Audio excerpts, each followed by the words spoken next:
Hello to everybody and good evening to all of you. कैसे हैं आप लोग? आई होप सो सब अच्छे से होंगे। एलिजिबिलिटी घट गई है, फॉर्म्स भरे जा रहे हैं, फॉर्म्स भरने की लगभग तैयारी है। थोड़ा कन्फ्यूजन ज़रूर है कि क्या स्ट्रेटजी रहेगी नहीं रहेगी। डीम्ड के लिए कल लास्ट डेट दी हुई है गवर्नमेंट ने। डीम्ड में क्या पॉलिसी अपनानी है नहीं अपनानी है, एक्सपेक्टेड क्या चीज़ें रहेंगी, किस हिसाब से रहेंगी, कौन कौन सी स्टेट काफ़ी क्रूशियल रोल अदा करेंगी, हम इस पूरी आज इन टॉपिक्स के बारे में डिस्कस करेंगे। कैसे कैसे चीज़ें रहेंगी, स्टेट वैकेंसी राउंड क्या होता है, वहाँ पर क्या क्या चीज़ें होती हैं, उसका क्या प्रोसीजर है, उसमें कैसे प्रोसीड करना चाहिए नहीं करना चाहिए, क्या चांसेस हैं, किस रैंक तक को तैयारी करनी शुरू कर देनी चाहिए, इन सभी टॉपिक्स पे हम आज डिस्कस करेंगे। पहले बात करते हैं डीम्ड यूनिवर्सिटीज़ के बारे में। डीम्ड यूनिवर्सिटीज़ में आप आज मान के चलें कि लगभग सीट्स लगभग 419 सीटें हैं जो कि क्लिनिकल कोर ब्रांचेस की खाली हैं, जिसमें से हायर फीस के कॉलेजेस ज़्यादा हैं। 18 लाख की जो मिनिमम फीस स्ट्रक्चर और जो मैक्सिमम फीस है वो 65 लाख की है, 65 लाख पर ईयर, जिसमें बालाजी, डी.वाई. पाटिल बॉम्बे और राजेश्वरी बैंगलोर, ये 3 कॉलेजेस मेन हैं जिनकी फीसेस काफ़ी बड़ी हुई हैं और इनमें सीट्स काफ़ी खाली हैं। इनमें स्टे वैकेंसी राउंड में भी इन कॉलेजेस में ज़्यादा सीट्स अवेलेबल हैं, क्योंकि एनआरआई की जो सीट्स हैं वो इनमें ही ज़्यादा वैकेंट है, जो कि रिटर्न होके बाद में स्टे वैकेंसी में आएंगे और स्टे वैकेंसी राउंड में एज ए फॉर्मेलिटी काउंसलिंग के थ्रू वो सीटें मिलेगी, कैंडिडेट्स को मिलेंगी और अलॉट होंगी। लेकिन अब सवाल है कि हम काउंसलिंग को कैसे स्ट्रेटजाइज करें, किस रैंक तक करें। डीम्ड यूनिवर्सिटीज़ में अगर आप प्योर क्लिनिकल ब्रांच देख रहे हैं तो ऑल इंडिया रैंक 90,000 तक का आप ट्राई कर सकते हैं। अगर आपके पास ईएनटी तक के ऑप्शंस हैं तो 95,000 तक अगर ईएनटी के ऑप्शंस हैं तो 95,000 रैंक तक के बच्चे ईएनटी तक को ऑल इंडिया में ट्राई कर सकते हैं। वो भी कुछ साउथ इंडिया के पौंडीचेरी तमिलनाडु के कुछ कॉलेजेस में, जहाँ पे वो ट्राई करके सीट्स को ग्रैब आउट किया जा सकता है। और कुछ बच्चे इसी रैंक के नियर बाई राजस्थान में ट्राई कर सकते हैं, इसी रैंक का कुछ बच्चा बिहार में ट्राई कर सकता है लास्ट राउंड तक के लिए, और इसी रैंक के कुछ बच्चे तेलंगाना में सी कैटेगरी, यानी कि जो कैटेगरी सी है तेलंगाना के अंदर, अब उसमें कहीं ना कहीं ट्राई कर सकते हैं। इस रैंक तक के बच्चे सेफ हैं कहीं ना कहीं।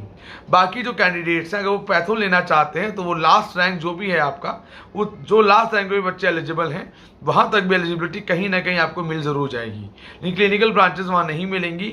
अब मैं बात कर रहा हूँ ये मॉपअप काउंसलिंग की, जो स्टेट्स की बची हुई है, जिसमें स्टे वैकेंसी मैंने इंक्लूड नहीं करी।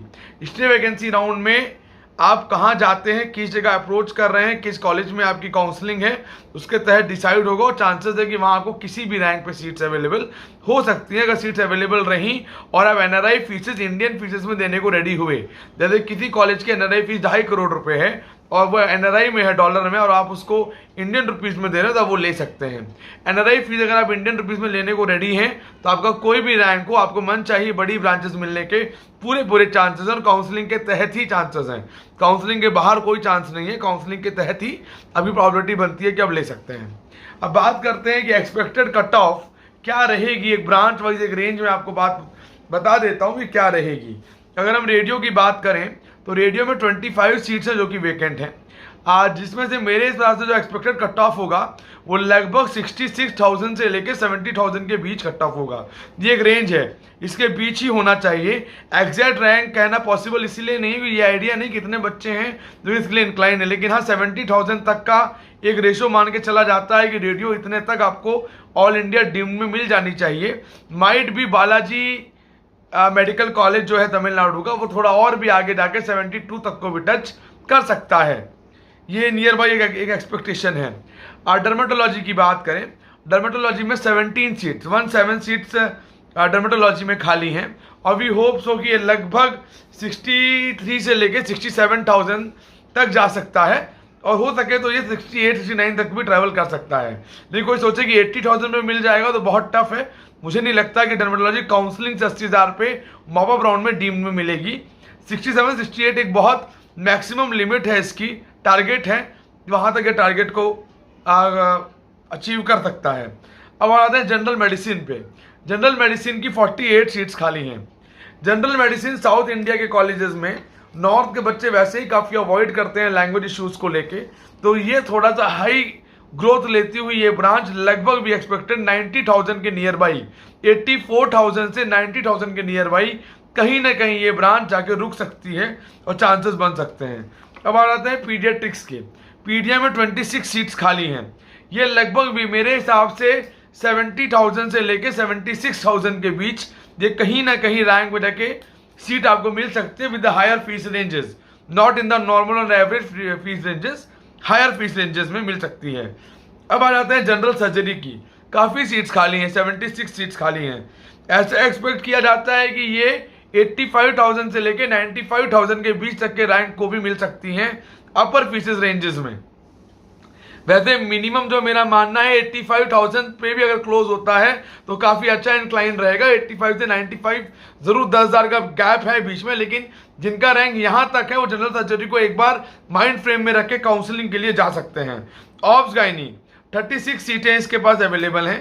ये लगभग 75 से लेके 82 के बीच कवर होता हुआ नजर आ सकता है, 82,000 तक क्लोज होता हुआ नजर जरूर आ सकती है ये ब्रांच। अब आ जाते हैं ऑप्थेल्मोलॉजी, 37 सीट्स हैं। ये ब्रांच लगभग 88,000 से लेके 95,000 तक ये ऑप्थेल्मोलॉजी इन रैंक के बच्चों को मिलनी चाहिए। ये ट्रैवलर इतना कर सकती है। ईएनटी मेरे हिसाब से ये इसमें भी लगभग 37 सीट्स ही खाली हैं और ये ब्रांच मेरे हिसाब से इंक्लाइनेशन लेती हुई लगभग 88 से लेकर 98 के बीच ट्रैवल करती हुई नजर आएगी। यानी कि 1 लाख जिसका रैंक है वो भी एक बार ईएनटी के लिए ट्राई कर सकता है। और साउथ के कॉलेजेस डालने होंगे, अगर आप चूजी बन के काउंसलिंग करें तो आपको सीट मिलती हुई बिल्कुल भी नजर नहीं आएगी। कुछ चांसेस बढ़ा के डालने होंगे, सारे कॉलेजेस डालने होंगे, हाई रेंजेस को भी काउंट करना होगा, लो रेंजेस में आप थिंक आउट नहीं कर सकते। अगर आप लो रेंजेस देख रहे हैं 25, 30, 35 तो लगभग सभी ब्रांचेस 70, 80, 60, 70 हज़ार तक लगभग खत्म होती हुई नजर हो जानी चाहिए। ईएनटी एनेस्थीसिया थोड़ा सा इंक्लाइन करके 80, 85 तक जाएगा, नहीं तो बाकी 60-70 पे क्लोज हो जानी चाहिए। अब आते हैं एनेस्थीसिया की 89 सीट्स खाली हैं। ये ब्रांच मेरे हिसाब से 95,000 तक से लेके 1 लाख के बीच तक कहीं ना कहीं इतने रैंक पे कवर होने के इसकी प्रोबेबिलिटी और चांसेस रहेंगे। सेक्रेटरी की 29 सीटें खाली हैं। ये ब्रांच काफ़ी ज़्यादा डिमांड में रही है इस साल, काफ़ी ऊपर भी गई है कुछ जगहों पे। इसके एक अलग ही रेंज है, लेने वालों के माइंड में सेट होता है कि उसे साइकेट्री ही लेनी है। उस हिसाब से अगर बात करें तो ये भी लगभग 88,000 से लेकर 94,000 के बीच ही कहीं ना कहीं ख़त्म होती हुई नज़र आएगी। ऑर्थो जो मेन इंक्लाइन ब्रांच रही है, सर्जरी से पहले की ब्रांच यही है, इसमें लगभग 45 सीट्स खाली हैं और ये ब्रांच लगभग 84-85,000 तक क्लोज हो जानी चाहिए। हो सकता है ये 78 और 80,000 पे भी क्लोज हो जाए। 78 से लेके 85 का मेरे हिसाब से ये रेंज रहेगा, टारगेट रहेगा इस ब्रांच का कि इतना तक इस ब्रांच को चले जाना चाहिए। पैथो लास्ट रैंक भी अगर आपका अवेलेबल होगा तो पैथो आपको लास्ट रैंक तक भी आपको मिलती हुई नजर आएगी। बाकी स्टेट्स में भी और डीम्ड में भी काफ़ी लंबी छलांग लगा सकती है पैथोलॉजी। मेरे हिसाब से 95 सीट्स के आसपास सीट्स में खाली हैं इस ब्रांच में, काफ़ी लंबी छलांग लगा सकती है। अब आते हैं कौन कौन सी स्टेट्स हैं जिनकी काउंसलिंग चल रही है, जिनकी चॉइस फिलिंग होनी है, मेरिट लिस्ट आनी है। राजस्थान का ऑर्डर आ गया है, कल हाई कोर्ट ने ऑर्डर दे दिया राजस्थान का। राउंड 1 सेम रिटेन रह गया है। राउंड 1 में किसी भी तरह के कोई भी चेंजेस नहीं देखे गए हैं। मैं और 2 कॉलेज भूल गया जो मेन है सेंट्रल इंस्टीट्यूट के, सेक्रेटरी और एक आसाम का। ये लगभग 13-13.5 हज़ार तक के कट ऑफ पे सेक्रेटरी में मॉपअप में इतने में जा सकते हैं। 13 से 14 के बीच ये कहीं ना कहीं ट्रैवल कर सकते हैं। दोनों कॉलेज सेंट्रल इंस्टीट्यूट्स हैं, ये काफ़ी बड़े इंस्टीट्यूट्स हैं। इनकी सीट्स आई हैं, लगभग 7 सीटें हैं दोनों को मिला के, 7 से 8 सीटें। ये लगभग मेरे हिसाब से इतना पे जा सकते हैं। अब कौन कौन सी स्टेट ओपन है जहाँ आप ट्राई कर सकते हैं? राजस्थान, तेलंगाना, यूपी, बिहार की मेरिट आ जानी है, राजस्थान की सीट मैट्रिक्स आ जानी है, हिमाचल की चॉइस फिलिंग आज शाम तक है राउंड 2 की। जो पौंडीचेरी है, पौंडीचेरी का भी नोटिस आ गया है। मध्य प्रदेश की रजिस्ट्रेशन ओवर हो चुकी है, बाकी प्रोसेस के स्टार्ट होने हैं। कर्नाटका की भी आज लास्ट डेट है फॉर्म भरने की, और महाराष्ट्र भी ओवर हो गया। महाराष्ट्र की तो कल मेरिट लिस्ट भी डिक्लेयर हो गई है। लगभग काउंसलिंग ऑन गोइंग है, डेट धीरे धीरे बस करीब आ रही हैं। चीज़ें आपको देखनी है। यूपी 17 से 20 जुलाई है, अभी तक ऑफलाइन काउंसलिंग के लिए यही एक ब्रांच ऐसी है, यही एक स्टेट ऐसी है जिसने ऑफलाइन काउंसलिंग मॉपअप के लिए अभी तक अनाउंस करी है, जो कि लगभग 27, 28, 29 प्राइवेट के लिए और 23, 24 गवर्नमेंट के लिए है। बाकी के लिए अभी तक डिटेल्स आई नहीं है किसी भी स्टेट्स की। और कुछ जगहों पे लगता है कि इस बार स्ट्रे वैकेंसी नहीं भी हो पाएगी, क्योंकि टाइम है भी नहीं और कोई नोटिफिकेशन या डिस्कशन स्टेट्स ने अभी तक दी भी नहीं है इस बारे में। हो सकता है कि कुछ जगह स्टे वैकेंसी इस बार ना भी हो। बेसिकली कोविड के तहत पूरा काउंसलिंग प्रोसीजर चेंज हो गया, चीज़ें काफ़ी डिफ्रेंशिएट हो गई, ज़्यादा पहले लग रहा था ऐसा नहीं है। अब बात करते हैं कि जो बच्चे अभी एलिजिबल हुए हैं या जो बड़े रैंकर है 70,000 प्लस, उनके चांसेस कहाँ कहाँ हैं। एक तो राजस्थान में उनके चांसेस हैं एनआरआई कन्वर्जन की सीट्स में, एनआरआई कोटा मैनेजमेंट जिसको कहते हैं वहाँ पे, और एक कैटेगरी सी में सीट्स हैं। कुछ चांसेस कर्नाटका में भी बनेंगे, कर्नाटका में भी कुछ चीज़ें हैं। अब कर्नाटका का फॉर्म ज़रूर बने, एलिजिबल रहें। कुछ चांसेस कर्नाटका में भी बाद में बन सकते हैं, क्योंकि उनके पास एक एनआरआई कोटा भी है और एक अदर्स कोटा भी है कॉलेजेस में, तो बाद में कन्वर्ट होकर काउंसलिंग के तहत भी मिल सकता है और स्टे वैकेंसी राउंड के अंदर भी आप ट्राई कर सकते हैं। ये कुछ चीज़ें हैं। बड़े रैंकर्स को निराश नहीं होना चाहिए, लेकिन जिनका रैंक बहुत ज़्यादा और नंबर 270 ही हैं ओबीसी कैटेगरी और 275 जनरल ही हैं या 230 हैं एकदम बॉर्डर पे, उन्हें तैयारी शुरू कर देनी चाहिए, अनफोल्ड कर दें। ज़बरदस्ती कोई ब्रांड 2.5 करोड़ में लेना 70x3 80x3 में लेने से अच्छा है तैयारी करें, अगले साल कोशिश करें, क्या पता पैसे भी बचे और अच्छा रैंक भी आ जाए। ये ज़रूरी नहीं कि रैंक खराब ही आएगा। इन चीज़ों को पर्टिकुलरली बहुत ध्यान दें और देख के चलें, स्ट्रेटेजी बना के चलें कौन कौन सी स्टेट भरनी है। ज़्यादा उठक बैठक करने का वक्त नहीं है, ज़्यादा चांसेस लेने का वक्त नहीं है। ब्रांचेस को थोड़ा सा अवॉइड करें, जो जो ब्रांचेस लेने का मन है वो ज़रूर ट्राई करें, क्योंकि आप बैकहैंड पे खड़े हैं, आप बहुत बैकफुट पे हैं एकदम। रैंक आपके पास ऑलरेडी बहुत कम है, उसके अलावा सीट्स बहुत कम है। अगर आप एकदम रजिड रहे मैं यही लूँगा और यही लूँगा, तो हो सकता है कि साल चला जाए। लेकिन अगर आप कॉम्प्रोमाइज़ कर सकते हैं, बात 3 साल की नहीं, मैंने पहले भी कहा है अपनी वीडियोस में, बात 3 साल की नहीं पूरी ज़िंदगी की बात है। अगर ब्रांच समझ में आती है तो ही डालें, किसी के प्रेशर में दबाव में आने के डालने की बिल्कुल भी ज़रूरत नहीं है। और कोशिश करें कि जहाँ आपका मन लगे और आप कंटिन्यू रहें और आगे चल के आप इसी में सेम ब्रांच को अडॉप्ट कर पाएँ, क्योंकि लगभग हर साल 2-3% बच्चे ऐसे होते हैं जो एडमिशन तो ले लेते हैं लेकिन 3 साल नहीं करते, बीच में छोड़ के चले जाते हैं और दोबारा से नीट का एग्जाम देके ट्राई करते हैं, क्योंकि उन्हें वो ब्रांच समझ में नहीं आई। ऐसे बहुत सारे बच्चे हैं, मेरे पास भी लगभग 3-4 बच्चे ऐसे थे जो ऑलरेडी एमडी कर चुके थे किसी ब्रांच से, लेकिन ज़बरदस्ती ली थी। इन बातों को भी कहीं ना कहीं आपको कंसिडर करके चलना है। साल बचाने की बात नहीं, करियर भी देखना बहुत ज़रूरी है, ये भी एक चीज़ है। कौन कौन से स्टेट भर रहे हैं, हर जगह सिक्योरिटी है।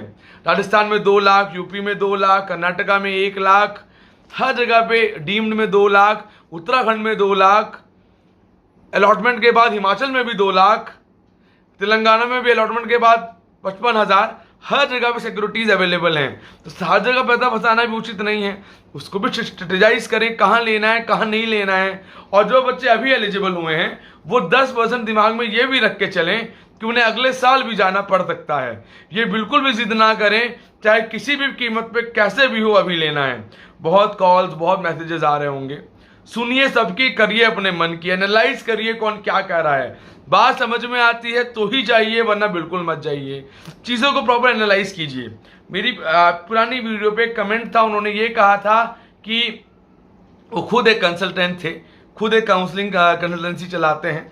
उन्होंने ये कहा था कि जो काउंसलर्स हैं उन्हें काउंसलिंग का मतलब नहीं पता है। मैं उन्हें बेसिकली बात कहना चाहूँगा कि बेसिकली काउंसलिंग का मतलब होता है चीज़ों को समझाना, प्रॉपर एनालाइज करके बताना, क्या चांसेस हैं वो बताना। एडमिशन कराना काउंसलिंग का मतलब नहीं होता है, और ये पता होना चाहिए काउंसलिंग के क्या प्रोसीजर्स हैं। अगर कोई अच्छे काउंसलर है उन्हें पता है क्या प्रोसीजर हैं। आप कंसल्टेंसी रन कर रहे हैं, आपको नहीं पता तो इट डजंट मीन कि सबको नहीं पता, पता सबको है। मैं तो सीधी सी बात है, प्रूव कीजिए सामने आके, या प्रूव कर सकते हैं ना कि क्या सही है क्या गलत है। और काफ़ी बच्चे हैं जिन्होंने मेरी ही वीडियोस देख के काउंसलिंग की है, जिन्होंने मुझसे बातें की हैं और पेड सर्विसेज नहीं ली हैं। और एक बात और है कि मैं पेड सर्विसेज को इंक्लाइन भी नहीं रहता हूँ। काफ़ी बच्चे ऐसे हैं जिनके कॉल्स आते हैं, मैं उनको कहता भी नहीं हूँ कि आप पेड सर्विसेज ले लीजिए। उनके सवाल हैं, जवाब दिए, उन्हें फ़ायदा हो गया, दैट्स इट। पहले आप मेरी पुरानी वीडियो देखिएगा, जब मैंने शुरू की थी यूट्यूब पे, तो मैं फ्री में ही काउंसलिंग करता था। बेसिकली पेमेंट इसीलिए लेते हैं, पेड सर्विसेज भी देने का रीज़न यही है कि जिससे सिंसियरिटी बनी रहे दोनों ही तरफ और लोग हल्के में ना लें। एक बात और है, जो नॉलेज होती है, जो चीज़ें होती हैं, तरीके हैं, ट्रिक्स हैं, टिप्स हैं, आइडियाज़ हैं, कैलकुलेशन है, यही काउंसलिंग कराती है। काउंसलिंग तो ऑटोमेटिक होनी है, काउंसलिंग तो सॉफ्टवेयर करता है। इसमें कौन सा न्यूटन का थर्ड लॉ लगना है कि नहीं, कुछ अप्रोच ही लगेगी।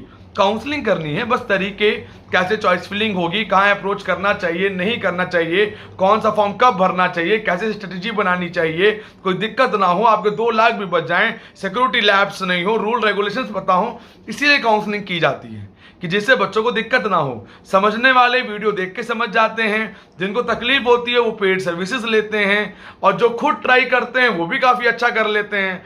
कुछ जगह एरर होते हैं, कुछ जगह गलती होती है, नुकसान होता है 1-2 बार, लेकिन फिर वो अगली बार के लिए रेडी हो जाते हैं। तो ये चीज़ें हैं, इसीलिए काउंसलर्स को लेना नहीं लेना वो आपके ऊपर है। ये बिल्कुल भी नहीं कि काउंसलर्स हैं तो ही काउंसलिंग होगी, बिल्कुल नहीं होगी। खुद बच्चे हैं, खुद कर सकते हैं, आपको पूरी नॉलेज है, मेडिकल फील्ड से हैं, ब्रांचेस का आपको पता है कैसे काउंसलिंग करनी है। थोड़ा ट्रेंड देखना पड़ता है लास्ट ईयर का, चीज़ों को फॉलो करें, आ जाएगा। और मैं तो इस बात का चैलेंज कर सकता हूं, मैं किसी को नहीं कहता कि आप सर्विस लीजिए तो ही होगा, बिल्कुल नहीं। आप अगर मेरी पूरी वीडियोस को देख लें, सारे सेशंस को, तो लगभग आपको चीजें समझ में आ जाएंगी काउंसलिंग कैसी है। बात करें एक्सपेक्टेशंस की, जो एक्सपेक्टेड कट ऑफ डिटेल्स दी जाती हैं, 95% सही होती है, 5% गलत होती हैं। और ये रूल हर जगह का है, 100 में 100 कहीं सही नहीं हो सकता, ये फिक्स है। भगवान नहीं है, एक्सपेक्टेशन होती है, अंदाजा होता है। क्या अंदाजा था कि कोविड आ जाएगा? नहीं था ना। कोरोना आएगा अंदाजा नहीं था ना, ये कोरोना आएगा और इस कंडीशन में लोग आ जाएंगे। 6 महीने हालात कुछ और थे, काउंसलिंग 6 महीने में कुछ और हो गए। 2 काउंसलिंग जिंदगी भर ऑफलाइन होती हैं या वो ऑनलाइन हो रही हैं, इवन मॉपअप भी उनका ऑनलाइन हो रहा है। तो कैलकुलेशन बदल जाती है, वक्त बदल जाता है। इसको समझना, इसको एनालाइज करना, समझाना और उसको फॉलो करना, सब अलग अलग कंसेप्ट पे बातें हैं। कहने वाले कहते हैं, ये टॉपिक मैं इसीलिए डिस्कस करके बोल भी रहा हूँ। कोई टॉपिक नहीं बनता है कि मैं इस बात को बोलूँ, लेकिन इसीलिए जिसे समझ में आए कि एक्चुअल में हर आदमी ग्रीडी नहीं होता। मैं तो बिल्कुल भी नहीं हूँ, हर आदमी ग्रीडी नहीं होता। मैं एडमिशन बिल्कुल डील नहीं करता। अभी भी कॉल्स आती हैं स्ट्रे वैकेंसी के लिए, सिर्फ गाइड करता हूँ, मैडम ये है, ये ऐसे से सर, इसको देख सकते हैं। और ये भी कहता हूँ अगर हो सके तो अगले साल ट्राई जरूर कर लीजिए। इस साल पे बिल्कुल भी डिपेंड ना रहें, ट्राई करें। जो चीज़ हमें 1 करोड़ में अगले साल मिल सकती है 30x3 में, हम उसका 17x3 क्यों पे करें? थोड़ी मेहनत करेंगे, अचीव कर जाएंगे। वो कंडीशन तब है, नहीं सर साल बचाना ही बचाना है, चाहे दुनिया इधर से उधर हो जाए। वो चीज़ें अलग हैं। जो मैंने बताया, जो चीज़ें समझाएं, फॉलो करें। कोई डाउट हो, कोई कंफ्यूजन हो, आप कॉल कर सकते हैं, व्हाट्सअप कर सकते हैं। नंबर नीचे ऑलरेडी डिस्प्ले है, देख सकते हैं। 9675200801, 9690796426। careerexpert.co.in हमारी वेबसाइट है। ज़्यादा टाइम रहा नहीं, लास्ट के कुल 12-13 दिन रह गए हैं। 31 जुलाई लास्ट डेट है। अभी एलिजिबल जो हुए हैं वो बहुत सिंसियरली चलें, सारे फॉर्म भरें, कोई गलती ना करें, कोई ऐसी मिस्टेक ना करें जिससे बाद में पछताना पड़े और ये रहे कि हम एलिजिबल ही नहीं हैं। और ज़्यादा लोगों की बातों में नहीं आए, खुद एनालाइज करें, सही और गलत का अनुपात खुद करें। ज़बरदस्ती पैसे फेंकने की बात, बुकिंग इधर उधर जाने की कहीं ज़रूरत नहीं है। सिंपल रूल फॉलो करें, रूल के तहत चलें। सीट मिलनी होगी तो अवश्य मिलेगी, नहीं मिलनी होगी तो जो करना है कर लें, फिर भी नहीं मिलेगी। सिंपल सी बात है।